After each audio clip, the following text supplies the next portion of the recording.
साथियों, इस वीडियो में हम अर्थालंकार के बारे में जानेंगे। पिछले वीडियो में आपने शब्दालंकार के बारे में पढ़ा, तो उसी क्रम को आगे बढ़ाते हुए हम चलते हैं अर्थालंकार की तरफ। और इसके साथ साथ एक बार आपका स्वागत है आपके अपने YouTube चैनल प्रेपेज पर। आइए शुरू करते हैं कि अर्थालंकार होता क्या है। बात अर्थालंकार की जब आती है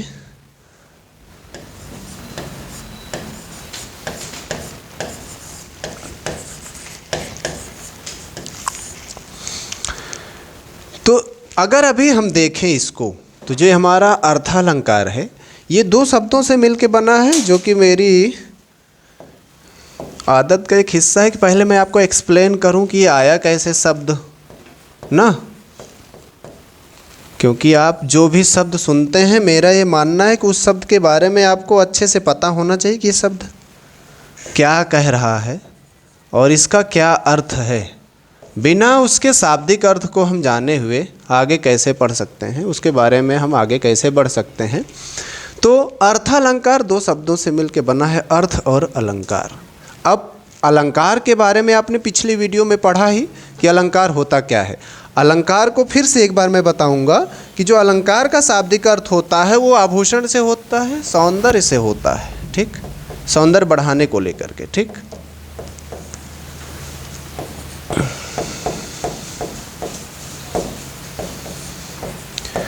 सौंदर्य बढ़ाना मतलब सुंदरता। ठीक, तो अब हम अलंकार के बारे में जब पढ़े, तो अलंकार के बारे में पढ़ते समय ही हमने अलंकार को जाना कि सुंदरता है। और इसके बाद फिर शब्दालंकार में हमने पढ़ा था कि उसमें शब्द के माध्यम से काव्य में जो सुंदरता है, जो सौंदर्य है, वो कुछ प्रभावित करने के लिए प्रयोग किया गया रहता है। अर्थालंकार में भी वही कार्य किया जाएगा, लेकिन बस अंतर यही है कि यहाँ शब्दों के जो अर्थ होंगे उसमें आप देखेंगे कि वे जो शब्दों के अर्थ यहाँ होंगे, वे शब्दों के अर्थ ही कुछ नए तरीके से कुछ नया अर्थ देंगे, नया अर्थ में सुंदरता बढ़ाते हुए। ठीक, तो अब यहाँ से जो एक परिभाषा निकल कर के आई, वो परिभाषा ये आई कि अर्थ के माध्यम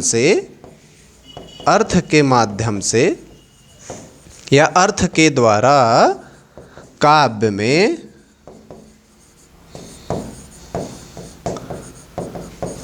सुंदरता बढ़ाने वाले जो तत्व हैं वे हमारे अर्थालंकार कहलाएंगे। वे हमारे अर्थालंकार कहलाएंगे। ठीक, तो ये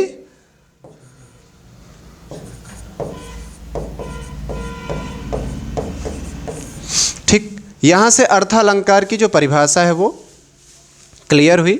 अर्थालंकार की परिभाषा के बाद अगर हम आगे बढ़ें, तो अब अर्थालंकार के बाद उनके भेद की चर्चा करेंगे कि अर्थालंकार के भेद कितने होते हैं। तो भेद की अगर हम बात करें,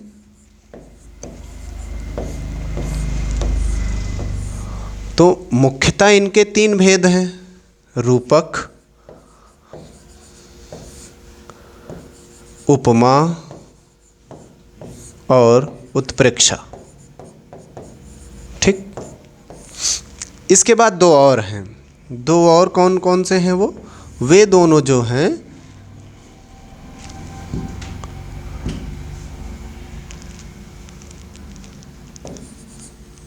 वे अतिशयोक्ति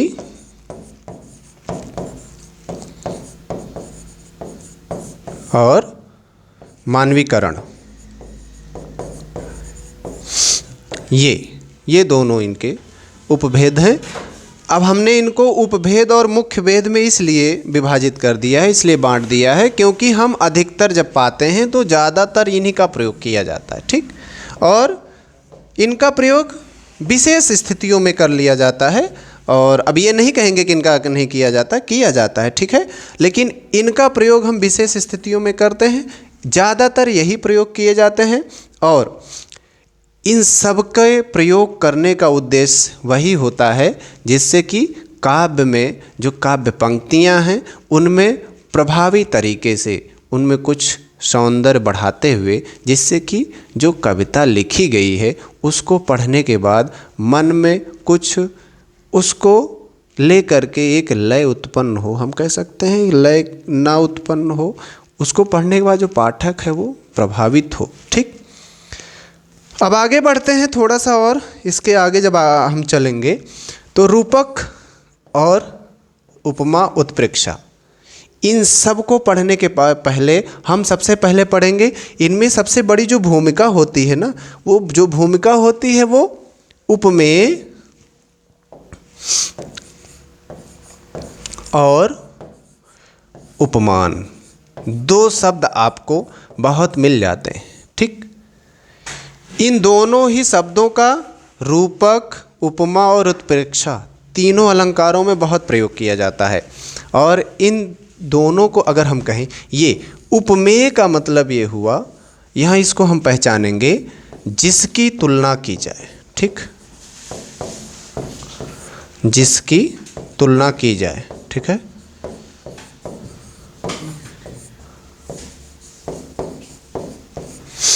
ठीक, और तो ये उपमान क्या होता है, जिससे की जाती है। ठीक, जिससे तुलना की जाती है।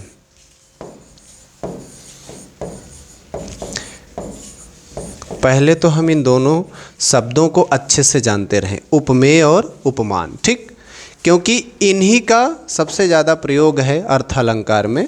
अधिकतर यही कन्फ्यूजन क्रिएट होता है कि ये दोनों कैसे हैं। तो अब इसके लिए जो पहचानने की ट्रिक है, पहचानने की ट्रिक वो है कि जो उपमेय होता है वो हमेशा आप देखेंगे कि उसी के बारे में चर्चा की जाती है।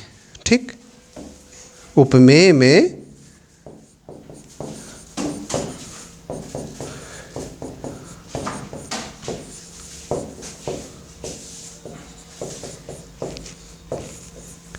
चर्चा की जाती है। और जो ये आपका उपमान होता है, उपमान जिसके लिए अगर हम उपमान को कहें तो जो ये उपमान होगा जिससे की जाती है। ठीक,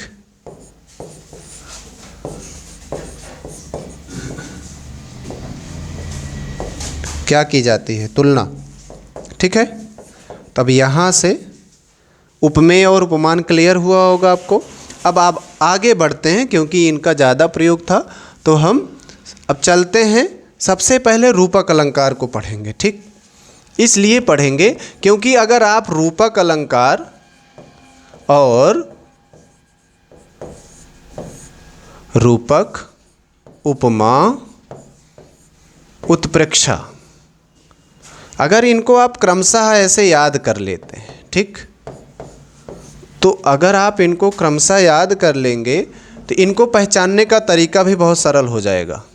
बस इतना ध्यान रखना है कि इनको जैसे क्रमशः मैंने लिखा है ऐसे ही आप इनको याद कर लीजिए बस। ठीक, नंबर 1 पर रूपक, नंबर 2 पर उपमा और नंबर 3 पर उत्प्रेक्षा।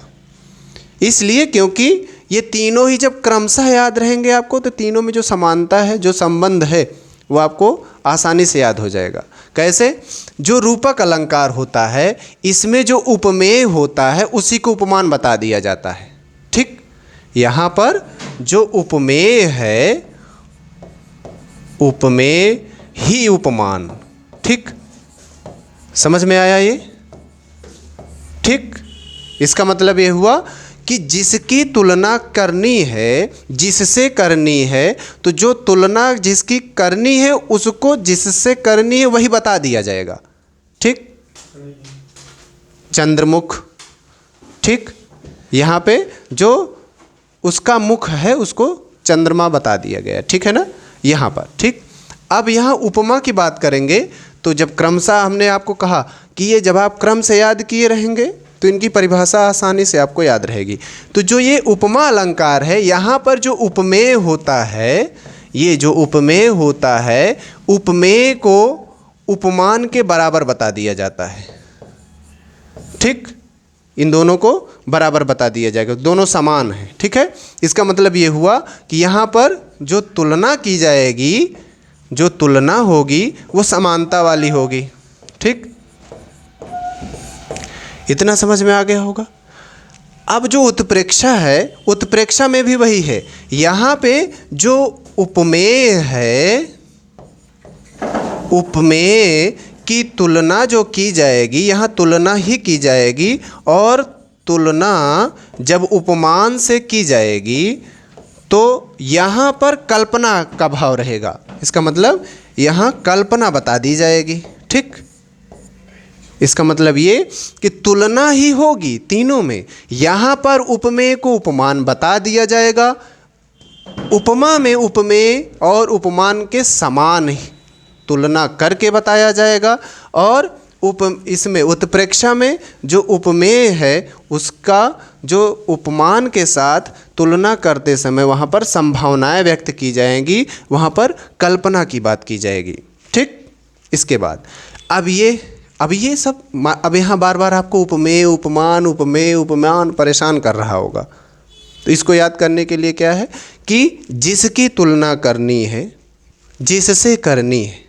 ठीक, जिससे करनी है वही यहाँ पर जो तुलना जिससे करनी है और जिसकी करनी है, दोनों यहाँ एक ही होंगे। ठीक, इसमें बराबर होंगे और इसमें कल्पना की जाएगी। ठीक, अब इसके बाद जो इसकी ट्रिक है, ये अब इससे भी ज़्यादा सरल तरीके से अगर हम आपको बताएं तो इसका जो और सरल तरीका होगा वो ये होगा कि यहाँ पर जो रूपक है, रूपक, उपमा और उत्प्रेक्षा।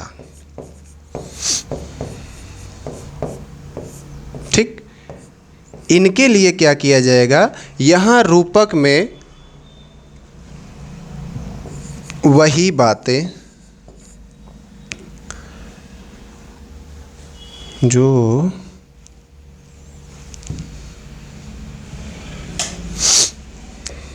रूपक में जो उपमेय है, उपमेय ही उपमान के साथ साथ, ठीक, यहाँ पर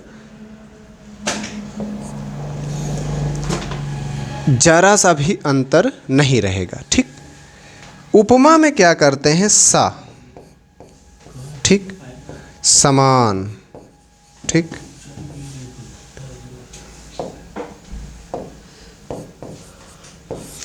ये ठीक, और जो ये उत्प्रेक्षा है इसमें मानो, जानो, मनहु, जनहु, ये सब शब्द आए रहेंगे।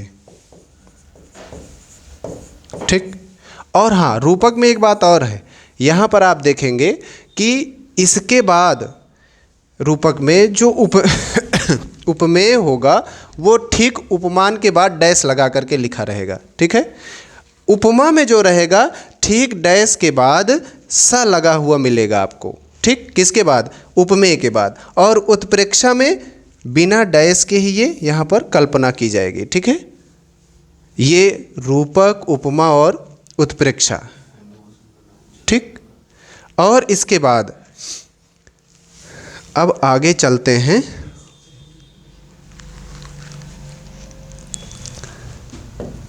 आते हैं मानवीकरण।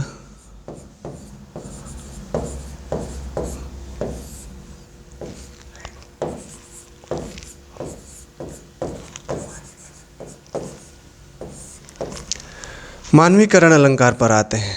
ठीक, यहाँ पर मानवीकरण अलंकार में हम देखेंगे कि जो निर्जीव है, जो निर्जीव वस्तु रहेगी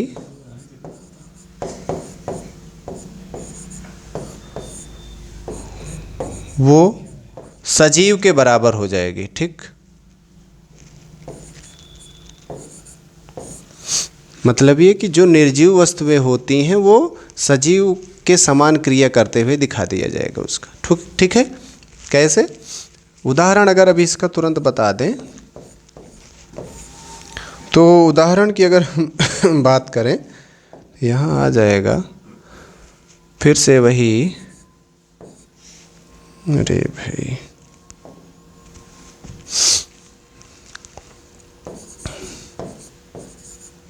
मेघ आए, ये बहुत सरल उदाहरण है, बन ठन के संवर के।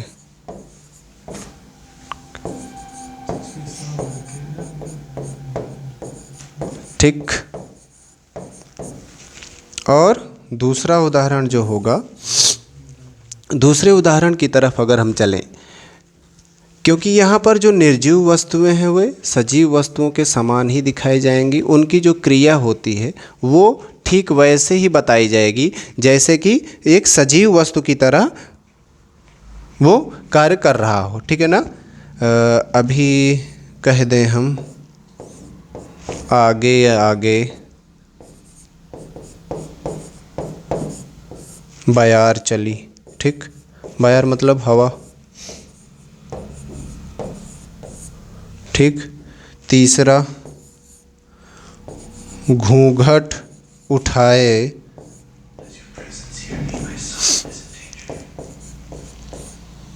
नदी ठिठकी। ठीक। तो यहाँ पर जो नदी है उसको मनुष्य की क्रिया की तरह दिखाया गया, सॉरी, ये एक दुल्हन की तरह, जैसे एक स्त्री घूंघट करती है वैसे ही दिखाया गया। ठीक। चलते हैं आगे। मानवीकरण के बाद अब अतिसंयोक्ति।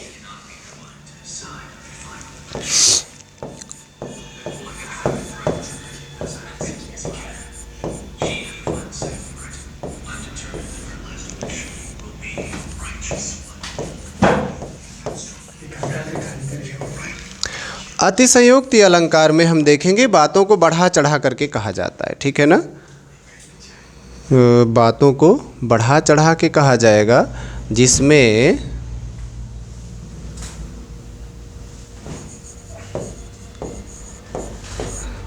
क्या दुख का पहाड़ टूट पड़ा। ठीक। और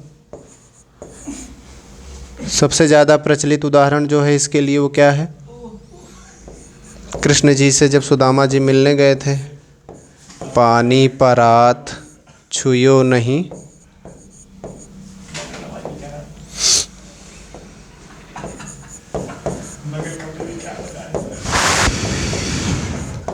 छुयो नहीं,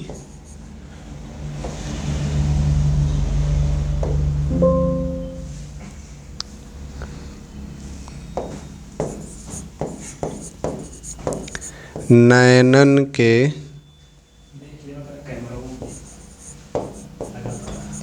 जल सो पग धोए। ठीक।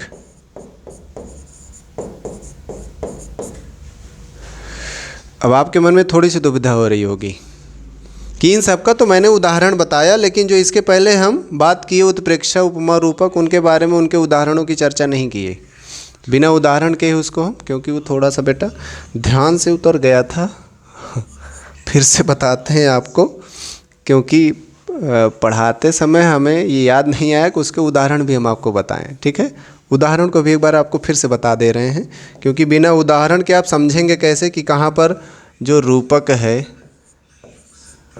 रूपक, उपमा और उत्प्रेक्षा, तीनों के उदाहरण को मैं अभी आपको बताते हुए अब फिर से एक्सप्लेन कर देता हूँ, क्योंकि उस समय मुझे ध्यान नहीं आया, थोड़ा सा पढ़ाते पढ़ाते हम आगे बढ़ गए। ठीक है ना। तो रूपक अलंकार में हम थोड़ा सा पहले उनके उदाहरण की बात कर लेते हैं। और ये जैसे मेरा ये, मैं ये कह दूं कि मेरा ये बहुत फेवरेट, क्या कहें, फेवरेट उदाहरण तो होता नहीं है, लेकिन बहुत ज़्यादा प्रचलित, हर बार जब भी आप रूपक अलंकार की बात पाएंगे तो रूपक अलंकार में आप देखेंगे कि उसमें हम अधिकतर यही कहते हैं चंद्रमुख, अधिकतर, क्योंकि आप ये कह सकते हैं कि हम यहाँ रूपक अलंकार के लिए हम कह दें नारी,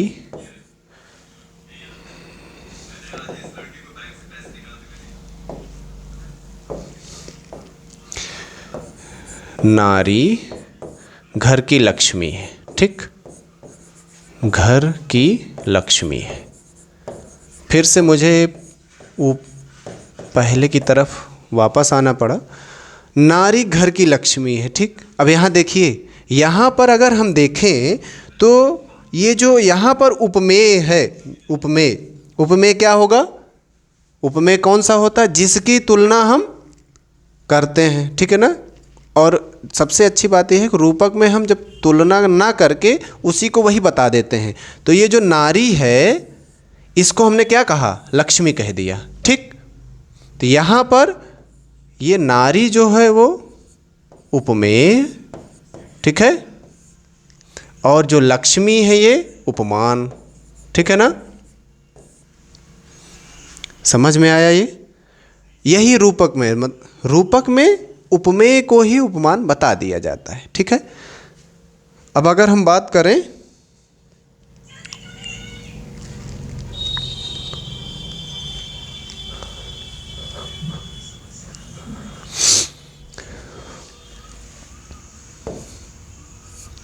उपमा की, ठीक।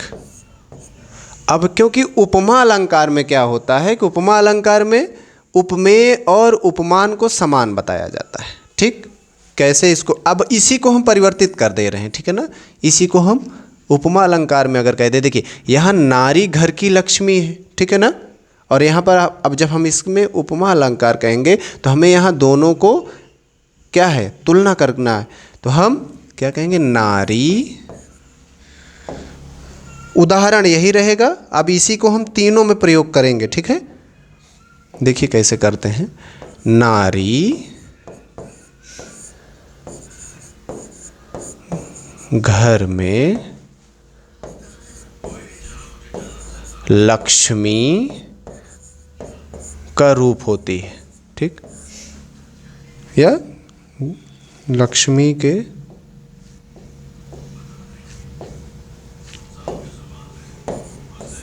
समान होती है, ठीक।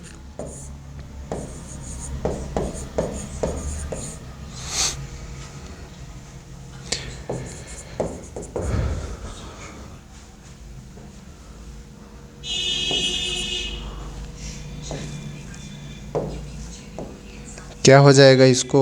अगर अभी हम कहें मोहन की पत्नी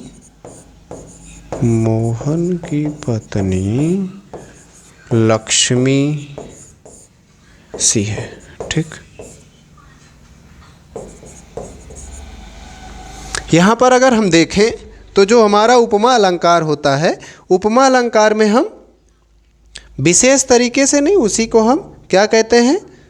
जो उपमेय और उपमान होता है उसी को हम बता देते हैं, ठीक है। और इसके लिए सबसे और क्या?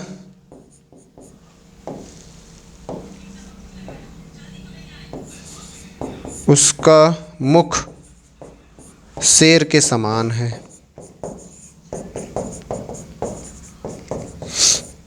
ठीक। दूसरा उदाहरण होगा, ठीक है।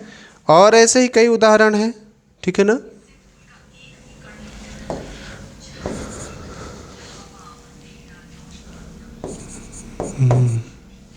मोहन ही आ रहे हैं बार बार। राधा की बात कर लेते हैं हम, ठीक। राधा का मुख चंद्रमा के समान है, ठीक।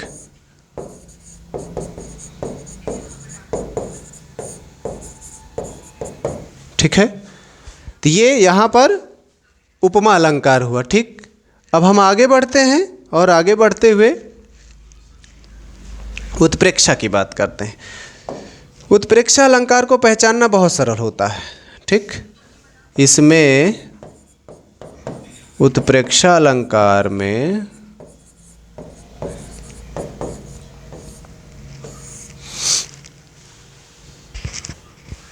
जो उपमेय होता है उसको उपमान के समान बताने के लिए कल्पना की जाती है, ठीक है ना।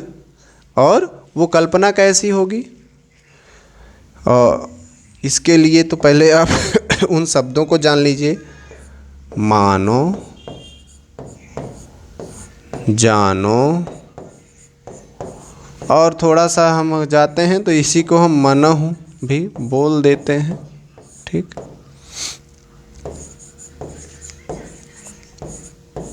ये सब कल्पना वाले शब्द हैं, और ये कल्पना वाले जो शब्द हैं इनका प्रयोग कर लिया जाता है उत्प्रेक्षा अलंकार में।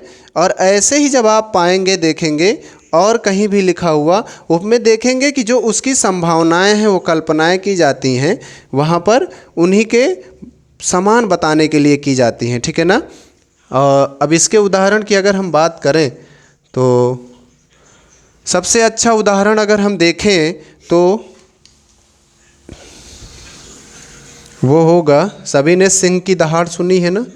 शेर कैसे दहाड़ता है, शेर कैसे बोलता है। तो बारिश के मौसम में जब पानी बरस रहा होता है तो अधिकतर आप कहते हैं ना बादल गरजते हैं, तो इसके लिए हम क्या कहेंगे, बादल गरज रहा है,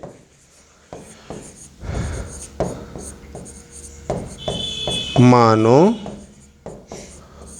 सिंह की दहाड़ हो। ठीक, मानो सिंह की दहाड़ हो। ठीक, ये यहाँ पर उत्प्रेक्षा अलंकार है। और वही ट्रिक क्या है जो बताया था मैंने कि यहाँ पर ये मानो जानो, तो यहाँ पर आया क्या, ये देखिए मानो आ गया यहाँ पे। ठीक, मानव नहीं मानो। ठीक है। ऐसे ही और दूसरे उदाहरण की अगर हम बात करते हैं, दूसरे उदाहरण को अगर हम देखें तो जो हमारा दूसरा उदाहरण है,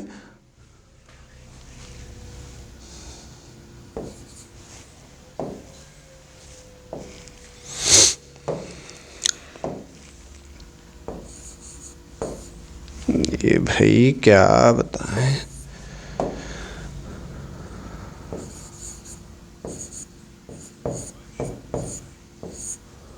धरती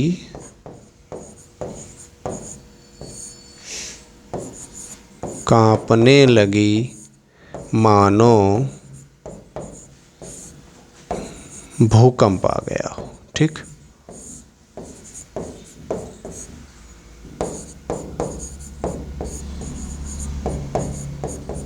ठीक है, यहाँ भी उत्प्रेक्षा अलंकार होगा। ठीक है। ऐसे ही और उदाहरणों को अगर हम और आगे बढ़ाएं, क्योंकि अधिकतर हम बिना उदाहरण के नहीं जान पाते हैं कि कैसे कहाँ क्या है।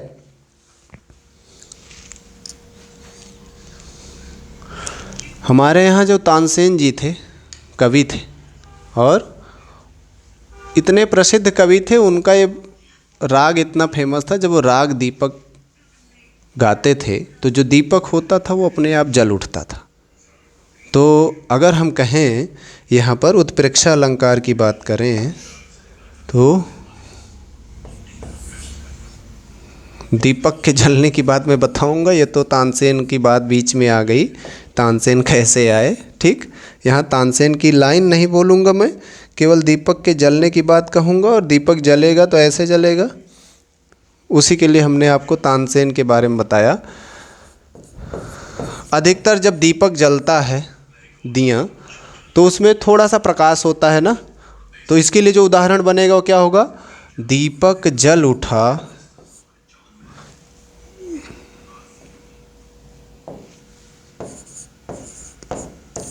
मानो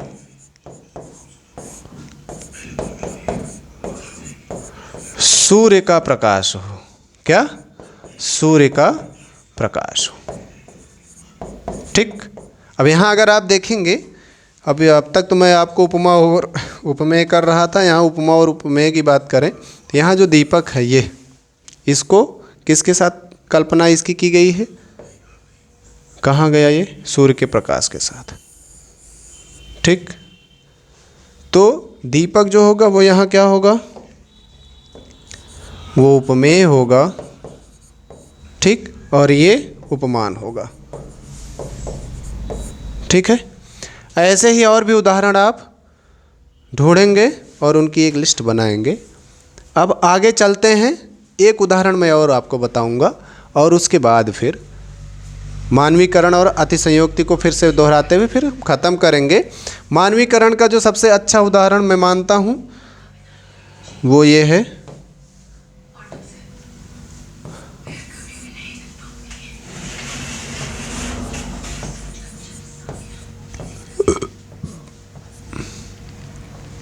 मधुर लिख दिया मैंने भैया।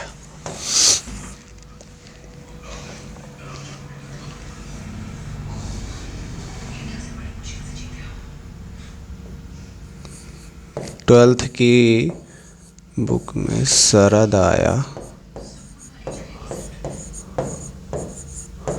पुलों को पार करते हुए।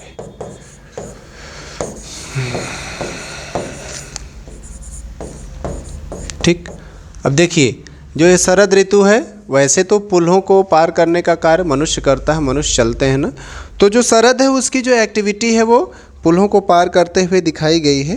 तो यहाँ पर अगर हम ये देखें तो मानवीकरण अलंकार होगा।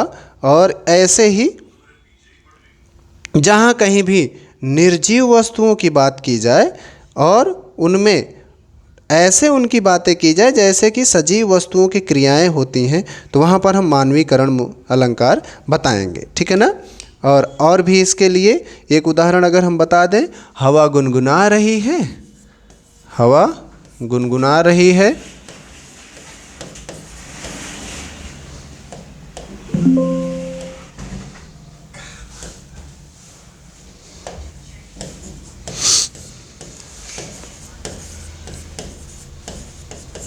ठीक।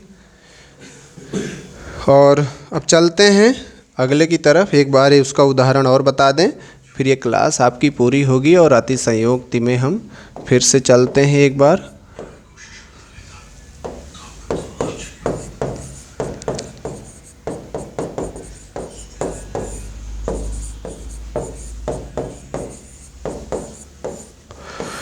अतिशयोक्ति अलंकार में बातों को बढ़ा चढ़ा करके कहा जाएगा और वे बातें ऐसे की जाएंगी जैसे कि लगता है कि आपको पढ़ने के बाद कि हाँ वही वाकई में।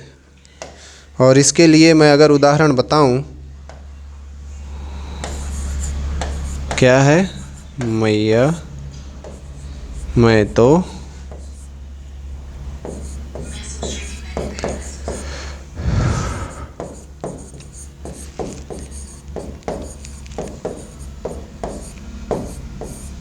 चंद्र खिलौना ले हूँ।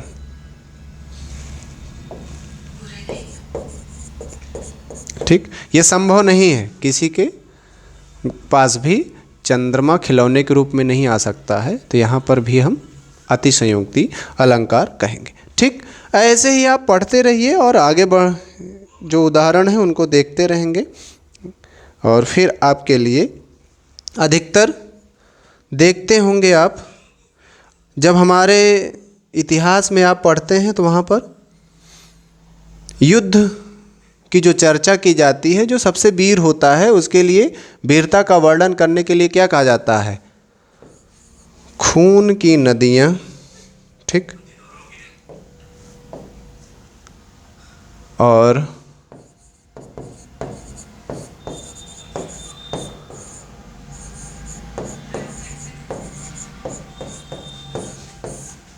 खून की नदियाँ बहा दूंगा। हाँ, युद्ध ऐसे कि खून की नदियाँ बहा दूंगा। तो वाकई में खून की नदी बहाने के लिए अतिशयोक्ति की गई है यहाँ पर, तो यहाँ भी अतिशयोक्ति अलंकार होगा। ठीक, उम्मीद करते हैं आपको ये अलंकार समझ में आ गया होगा। ठीक है ना। और जो ना समझ में आया होगा उसको आप कमेंट करके बताएंगे। एक बार फिर से दोहराते हुए कि रूपक अलंकार में हम जब पढ़ते हैं तो रूपक अलंकार में उपमेय और उपमान दोनों में अंतर नहीं रहता है, उपमेय ही उपमान हो जाता है। उपमा अलंकार में उपमेय और उपमान को समान बताया जाता है, तुलना की जाती है। उत्प्रेक्षा अलंकार में उपमेय को उपमान बनाने के लिए कल्पना का भाव दिखता है, कल्पना संभावना व्यक्त की जाती है, वहाँ उत्प्रेक्षा अलंकार होगा। मानवीकरण अलंकार में मनुष्य के क्रिया जैसे ही क्रिया करने जैसे वस्तुओं के बारे में बताया जाएगा, वहाँ पर हम मानवीकरण अलंकार कहेंगे।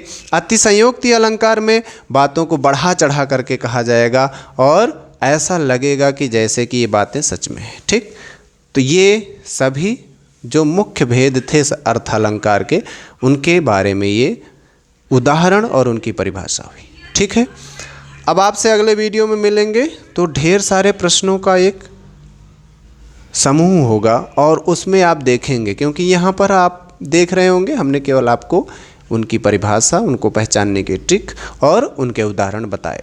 ठीक, अब अगले वीडियो में जब हम आपसे मिलेंगे तो उसमें आप देखेंगे कि उसमें ढेर सारे उदाहरण लिखे रहेंगे और उन उदाहरणों में से हम पहचानेंगे कि कौन सा रूपक अलंकार है, कौन सा उपमा अलंकार है, कौन सा उत्प्रेक्षा अलंकार है। ये ये अभ्यास करने से ही आता है। मिलते हैं आपसे अगले वीडियो में प्रश्नों को लेकर के, जिसमें हम अलंकार को ढूंढेंगे। तब तक के लिए आप इसको पढ़ते रहिए, दोहराते रहिए, अपनी पढ़ाई को मजबूत करते रहिए। तब तक के लिए आपको धन्यवाद।